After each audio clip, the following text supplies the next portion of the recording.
আসসালামু আলাইকুম রহমতুল্লাহ। প্রিয় ভাই বোন, দে শুনোছো দেখোছো কি হচ্ছে বাংলাদেশত। যে কোটার জন্য আন্দোলন হয়েছে সেই কোটায় বলবৎ থাকছে কেন? থাকবে কেন? কোটা থাকার তো কোনো প্রশ্নই ওঠে না। কারণ আরেকটা দুঃখের কথা, যাদের আমার যার মেধাহীন মানে মেধা নাই, কোটাও নাই, তাহলে তাদের কি হবে? প্রিয় ভাই বোন, তারা কি করিবে? তাদের তো মেধাও নাই, কোটাও নাই।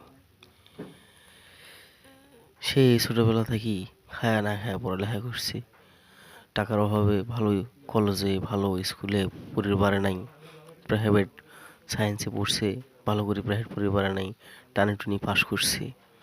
তারা তো এখন মেধাবীর সাথে পারছে না, চাকরি ভাইয়াতে টিকটিকি পারছে না,